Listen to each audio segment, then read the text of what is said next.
The World Bank, in its latest Global Economic Prospect report released recently, has projected a 2.5% economic growth for Nigeria in 2022 and 2.8% next year.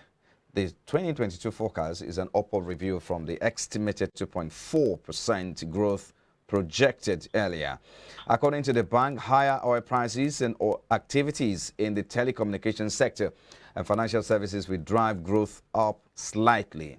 Recall the federal government oil-related income forecast is high at 3.4 trillion.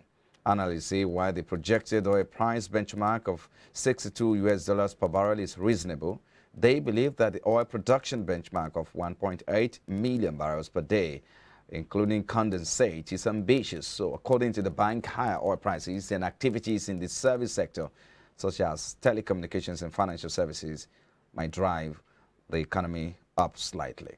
So let's get talking now. Dr.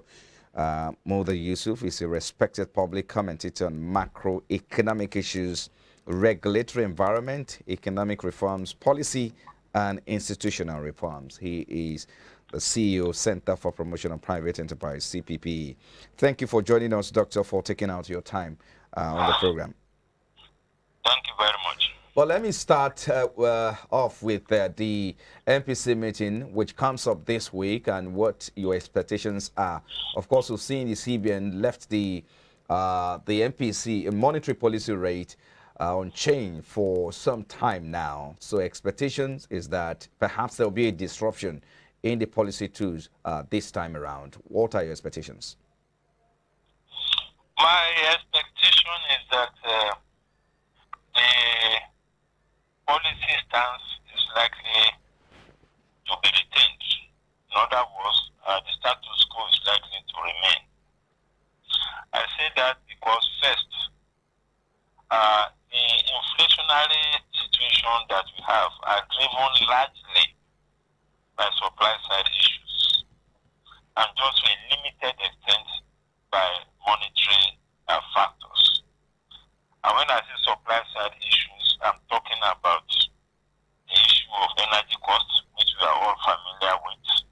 We know what the cost of diesel is, we know what the cost of gas is, we know the implication of that for cost of production, for cost of transportation, and the knock-on effect on the general price level. So a major driver of inflation at this time is the energy price that has been going up significantly. The cost of diesel has grown up by over 200%. The cost of gas has also almost doubled. And this is affecting also the cost of transportation. So that is one. The second leg of the key driver of inflation is the currency depreciation and forex liquidity. Those two factors are also contributing a lot to the pressure on prices. So when we are talking about deploying monetary tools to tackle inflationary problem, that's a very limited outcome that we can get from that. So that is why I feel that nothing much could happen from the monetary side. And in any case, the monetary space is already very tight. We have the liquidity ratio at 40%. We have the CRR, that's cash reserve requirement, at 27.5%. And mark you, if you talk to industry operators, the cash reserve requirement, which you call the CRR, effective CRR is above 50% industry average. So the financial system or the banking system is already squeezed in terms of tightening of monetary policy. So when you have that level of tightening already, how much more tightening do you want to do? The final point is that the economy is still recovering. The economy has not fully recovered, and the position of the CBN is to continue to drive growth until we get to a point where we can say, okay, we have achieved some level of growth, and therefore we can now begin to do a policy normalization. But we are not yet there. Many sectors are yet to recover from the shocks of the pandemic. And when we are grappling with the pandemic consequences,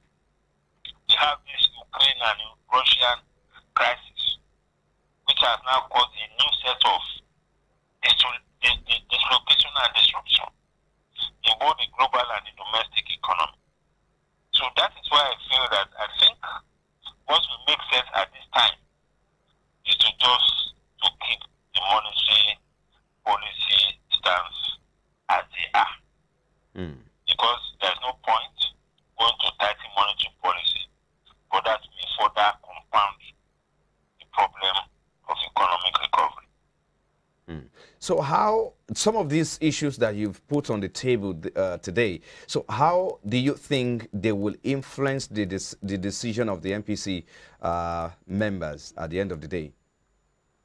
Well, the way it will influence is for them to look at the pros and cons, as they usually do. They look at the consequences of losing. If they losing the monetary policy stance, that may be inflationary. And already we are grappling with very high inflation. The last inflation figure, I think, for February that you had was 15.7%.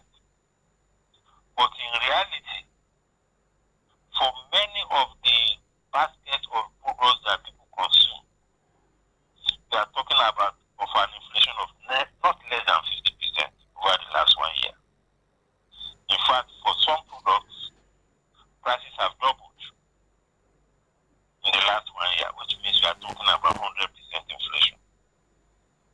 So loosening will further fuel inflation.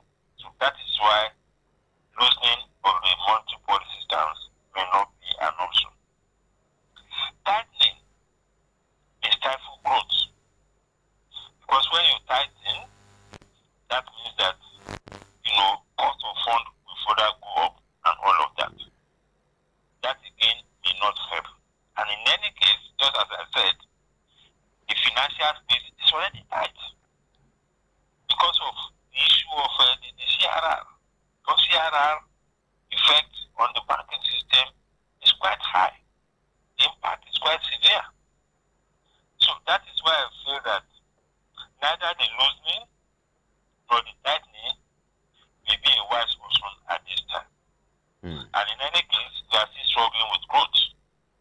And I know how passionate the central bank is when we talk about the issue of growth.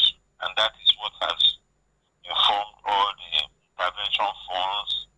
Only recently, I think the CBN had to even extend the period of forbearance in terms of extending the 5% interest rate credit line that was given during the recession. So that has been further extended. That's an indication that the CBN is still very much committed to the issue of driving growth. And if you are committed to driving growth, you are not likely at the same time to be increasing in interest rate. So that is why I feel that the likely thing that will happen, given all these factors, is for the Monetary Policy Committee members to retain the status quo. You have said that the CBN is committed to driving growth, and we've seen the intervention of CBN in some sectors. For instance, agri. We've seen CBN in some sectors like ICT as well. I mean, do you think that the CBN may want to review the cash reserve ratio downward a little bit to allow the bank, have a room for more money so as to lend out? No, it's not likely to happen. It's not likely to happen. Because the CBN on its own is already pumping a lot directly and through the development banks and even through the mainstream financial system. The CBN has been doing a lot. So I don't foresee the possibility of CBN, the Monetary Policy Committee, relaxing the CRR. I don't see that possibility. If anything, I think what should happen is that effective CRR can be made to come down a little so that the banks can have more liquidity to do business. Because if you say that the CRR is 27.5%, and you look at the books of many banks, they have been debited far, far beyond the 27.5%, which you call the effective CRR. So if we are able to regularize the CRR and make it effectively 27.5%, that may be something that we can work on. But to deliberately go ahead and start loosening, because when you reduce the CRR, it's like you are relaxing the monetary policy for more spending, for more liquidity, and which may also spoil inflation. So that again is not an option at this time. Okay, let me take you back on what you said earlier as regards the forest crisis and how the CBN intends to manage it as well. How do you suppose the CBN will address these at the meeting, talking about the MPC addressing this issue of forest crisis at the meeting this time? You see, traditionally, the CBN hardly addresses forex issues at the MPC meeting. I don't know why. And this is a very, very important variable as far as the economy is concerned. And this is a variable that is driven or determined largely by monetary policy or forex policy. But for some reasons, the CBN, the Monetary Policy Committee, hardly addressed in any significant details the issue of forex. And what has happened with the forex policy environment is that the policy has been very, very rigid. Again, for some reasons which are best known only to the central bank. So because of the rigidity of the policies and the stance especially of the CBN governor on what the framework for determining exchange rate is, I don't see any major deliberation or conversation taking place around that.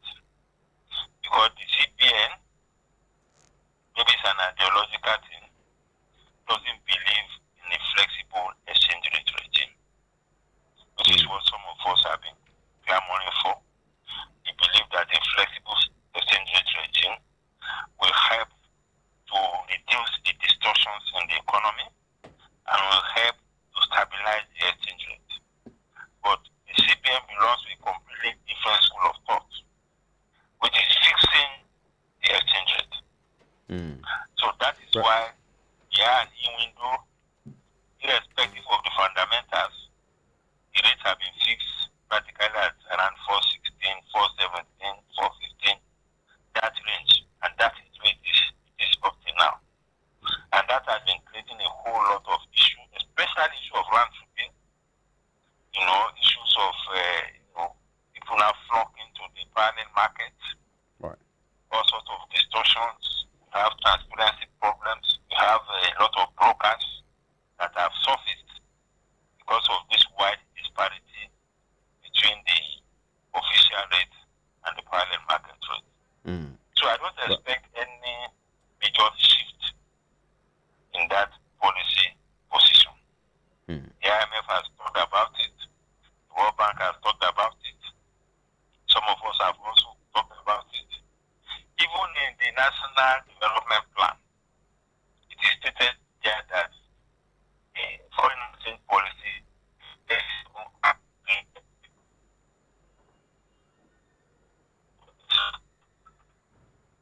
Hello, doctor. Okay, doctor. exercise Okay. autonomy on that. Okay. So I don't see anything changing in that. All right.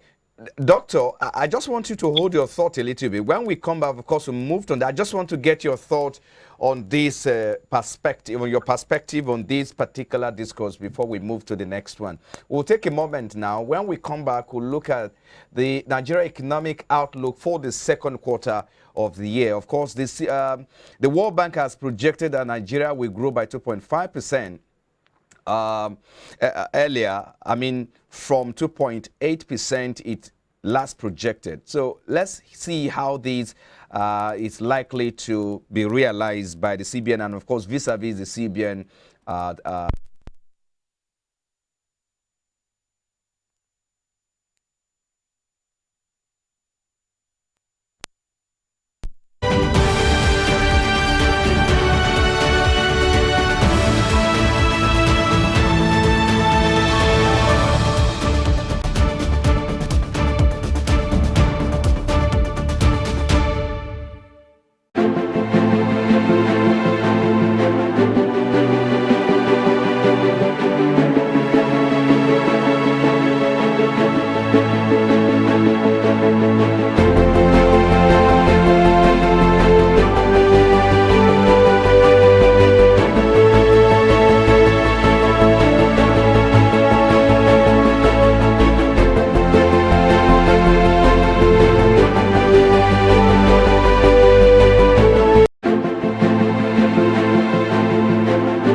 Glad to have you back now. On the back of a recent surge, of course, the prices of crude oil, the World Bank is projecting that Nigeria's economy will grow by 2.5%, with hopes that the rise in oil prices will impact the economy. So what are the opportunities for Nigeria? So let's get talking now. Thank you, Dr. Muda Yusuf, CEO, Center for Promotion of Private Enterprises, still with us. Thank you for your time. So what are your thoughts on this particular projection? Because the World Bank is banking on the fact that the prices of oil is rising. The prices of crude oil rose to about 130 US dollars before dropping to 100 US dollars at the close of last week. What's your thought? Well, traditionally, there is a very strong correlation between crude oil price and our GDP growth. And that correlation exists for practically all oil-producing countries. So there will be some impact, positive impact on our GDP outcomes. So I agree that we should see a positive impact. But the unfortunate thing is that impact should have been a lot more. Because at a time like this, as an oil-producing country, we should feel a very strong effect on our foreign reserves. We should see a very strong and positive effect on our exchange rate. Because all other oil-producing countries are smiling to the bank at this time. Because it's a windfall for oil-producing countries. But unfortunately, because of the problem of insecurity in the oil-producing areas, we are not able to optimize the opportunities that these things present. Because we have an environment that is almost like an ungoverned space. There's complete lawlessness. There is an amazing level of oil theft, vandalization of pipelines, illegal refineries, almost a complete state of anarchy. And when you have that, you cannot have investment. We can't even meet our OPEC quota. So that is the tragedy of that. So the issue of optimizing the benefits of the moment, we cannot get it. Because the government has not been able to guarantee security, which is very basic responsibility of any government. Have not been able to guarantee security in the oil producing areas. So that is one leg of the problem. So that will have a very dampening effect on what we can benefit from the current oil price. The second thing is that because we have also mismanaged the oil and gas sector from both a policy, regulatory perspective, all our refineries have collapsed. All the refineries are public sector managed refineries. There is no serious private investment in the downstream sector. The few players that are there, many of them have divested because the policy environment was simply unfavorable. So that has put us in a situation where practically almost 80% of what we are able to get from this oil windfall is also used to be importing petroleum products. So what is coming in is practically flowing out. So that again is a major issue. And apart from flowing out, it's creating some other problems. Problems of increasing subsidy. Now, the NNPC was talking about 3 trillion for subsidy. How much is our total revenue? Total revenue in 2022 budget is 10.7 trillion. So we're talking about 3 trillion. Just a moment so you can add your thought to these. Well, the government is targeting about 3.8 trillion naira as the oil revenue target in the 2022 budget. Does it mean that the country doesn't have any option here? Any option in what sense? I don't understand. Now, talking about the fact that even the meeting up with some of the target in the 2022 budget is a daunting task. So I'm asking now, with what you have said now, that perhaps is it impossible now to meet up with the oil revenue target set in the 2022 budget? Yeah, it will be difficult, but even if you meet it, the expenditure is outpacing the revenue. Did we anticipate 3 trillion subsidy when the budget was prepared? What was in the budget was 400 billion. But when crude oil price started galloping, NNPC has to quickly run to the government and announce that they needed 3 trillion. Because of that, the president has to transmit a supplementary budget, supplementary request to National Assembly for 2.55 trillion. So even if you meet the revenue, the expenditure is moving faster than the revenue. So the deficit will continue to widen. Because in the original budget, deficit was 6.4 trillion. That was before the president transmitted supplementary budget of 2.55 trillion. If you add 2.55 trillion to 6.4, you are getting close to 9 trillion deficit.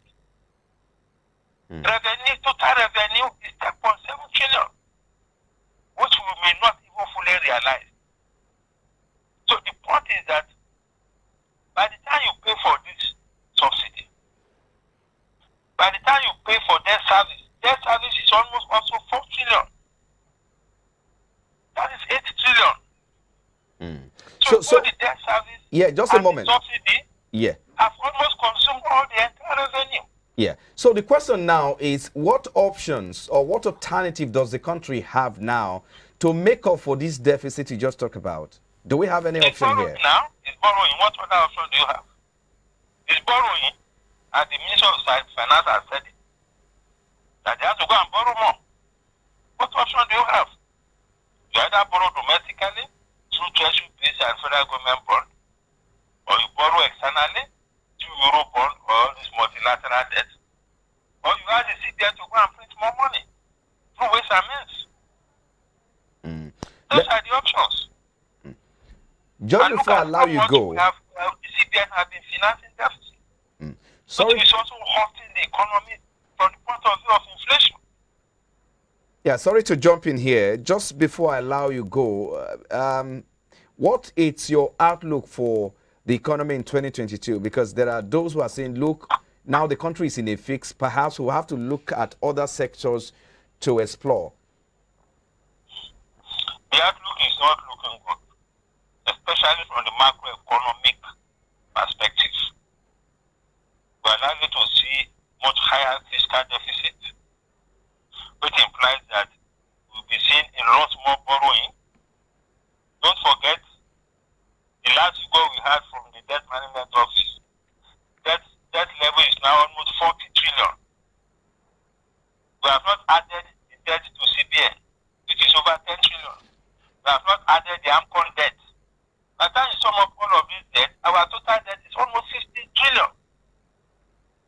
So if we are borrowing more, that means that this vicious circle of borrowing. You borrow more because your fiscal deficit is increasing. That means that your debt service will continue to increase. That means that in the process of financing the deficit, inflation will continue to rise. Exchange rate will continue to depreciate, especially when you have this kind of rigid foreign exchange policy. So from all sides, they are not the macroeconomic outlook.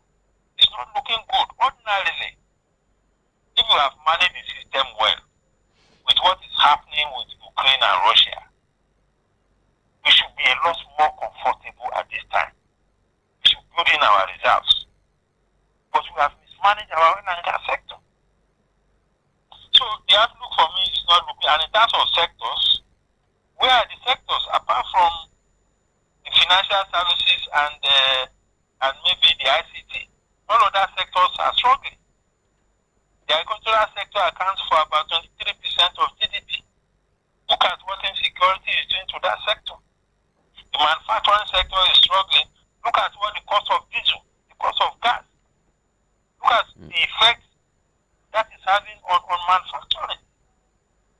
You know, look at the effect of the currency depreciation on the trade sector. Prices are galloping. If prices are going up, how do you want to trade properly?